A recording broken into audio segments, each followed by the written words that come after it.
اور اسی وجہ سے میں نے اسلام قبول کر لیا۔ جب یہ واقعہ مشہور ہوا تو یحییٰ بن اقسم جو اس وقت قاضی تھے حج کے سفر پر گئے، وہاں ان کی ملاقات مشہور محدث سفیان بن عیینہ سے ہوئی۔ یحییٰ نے انہیں یہ واقعہ سنایا تو وہ مسکرا کر بولے، یہی تو اس آیت کا مطلب ہے جس میں بتایا گیا ہے کہ تلاوت کی حفاظت کی ذمہ داری یہودیوں پر ڈال دی گئی تھی، مگر انہوں نے اسے ضائع کر دیا، جبکہ قرآن کی حفاظت کی ذمہ داری خود اللہ نے اپنے ذمے لی ہے، اس لیے یہ کتاب آج بھی اپنی اصل حالت میں موجود ہے۔ ناظرین، یہی وجہ ہے کہ قرآن مجید ایک زندہ معجزہ ہے، یہ کوئی عام کتاب نہیں بلکہ آخری آسمانی کتاب ہے جو قیامت تک کے لیے ہدایت ہے۔ اللہ نے اس کی حفاظت کا وعدہ کیا اور آج تک دنیا کے کونے کونے میں لاکھوں لوگ اسے حرف بحرف یاد رکھتے ہیں، ایک لفظ، ایک حرکت، بلکہ ایک زیر یا زبر تک محفوظ ہے۔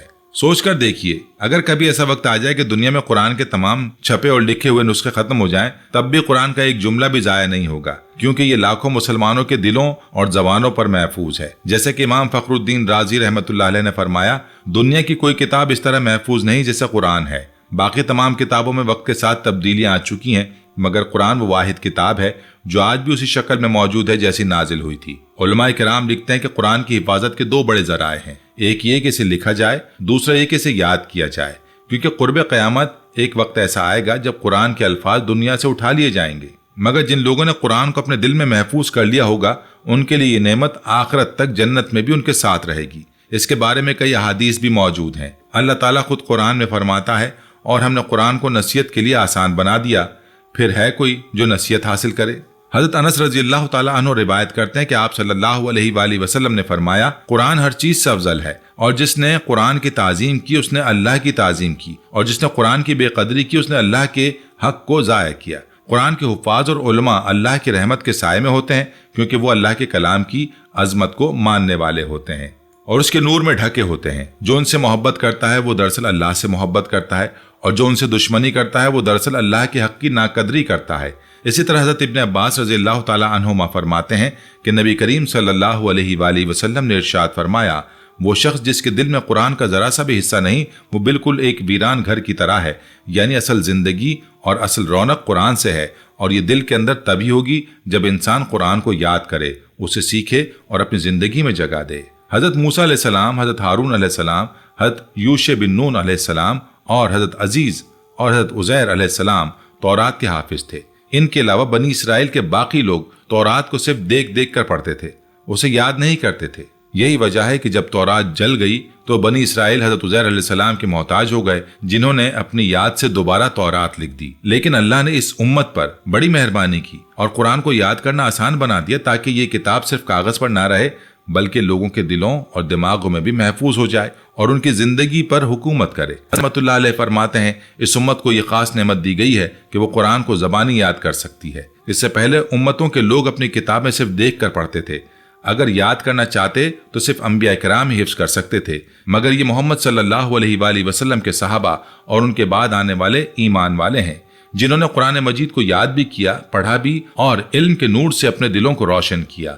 ہماری دعا ہے کہ اللہ تعالی ہمیں اہتمام کے ساتھ قرآن مجید کی تلاوت کرنے والا بنائے، اس کو سمجھ کر پڑھنے والا بنائے، اس کے احکام اور مسائل پر عمل کرنے والا بنائے، اس کے پیغام کو دوسروں تک پہنچانے والا بنائے۔ بلکہ یہاں یہ بھی دعا کیجئے کہ اے اللہ، ہمیں وہ عقل، وہ ہمت اور وہ ہمدردی عطا فرما جن سے ہم اپنے بھائی بہنوں کے کام آ سکیں۔ اے رب العالمین، جو نقصان ہمیں پہنچا ہے اسے ختم فرما دے، سیلاب متاثرین کو صبر اور سہولت عطا فرما۔ پیارے دوستو، اگر آپ کو یہ ویڈیو پسند آئی ہے تو اسے لائک ضرور کیجیے گا، بلکہ اس ویڈیو کو اپنے دوست احباب کے ساتھ بھی شیئر کریں تاکہ یہ پیغام زیادہ سے زیادہ لوگوں تک پہنچ سکے۔ اگر آپ ہمارے چینل پر نئے ہیں تو ہمارے چینل کو سبسکرائب کر لیجیے اور بیل آئیکن دبا کر نوٹیفیکیشن آن کر لیجیے تاکہ آنے والی نئی ویڈیوز آپ تک فوری پہنچ سکیں۔ ہمیں یہاں پر اجازت دیجیے، اگلی ویڈیو تک کے لیے اللہ حافظ۔ دعا۔ اے اللہ، ہم سب تیرے بندے ہیں، تیرے ہی در کے سوالی ہیں، تیرے ہی رحم کے طلبگار ہیں اور تیرے ہی سامنے جھکنے والے ہیں۔ تو غفور ہے، رحیم ہے، کریم ہے، تو بخشنے والا ہے، درگزر کرنے والا ہے۔ یا ارحم الراحمین، ہمیں موت کی حقیقت یاد دلا۔ یا ارحم الراحمین، ہمیں موت کی حقیقت یاد دلا۔ ہمیں دنیا کی فانی خوشیوں سے نکل کر تیری رضا کی طلب عطا فرما۔ ہمیں قناعت، صبر، شکر اور توکل کا راستہ دکھا، ہمیں اپنی محبت عطا فرما اور اپنی معرفت سے سرفراز فرما۔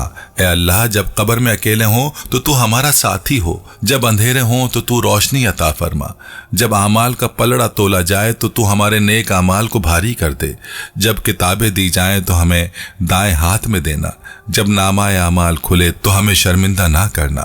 یا اللہ، ہم سب کی توبہ قبول فرما، ہمیں ہدایت دے، ثابت قدمی دے اور ہماری زندگی کا خاتمہ ایمان پر فرما۔ اے اللہ، تو ہمارے دلوں کو سیدھا کر دے، ہمارے راستوں کو درست کر دے، ہماری نیتوں کو پاک کر دے اور ہمیں صرف اور صرف تیرے لیے جینے اور مرنے کی توفیق دے۔ ربنا تقبل منا انک انت السمیع العلیم وتب علینا انک انت التواب الرحیم۔ اللہم صلی علی محمد وعلی آل محمد کما صلیت علی ابراہیم وعلی آل ابراہیم انک حمید مجید۔ اللہم بارک علی محمد وعلی آل محمد کما بارکت علی ابراہیم وعلی آل ابراہیم انک حمید مجید۔ آمین یا رب العالمین۔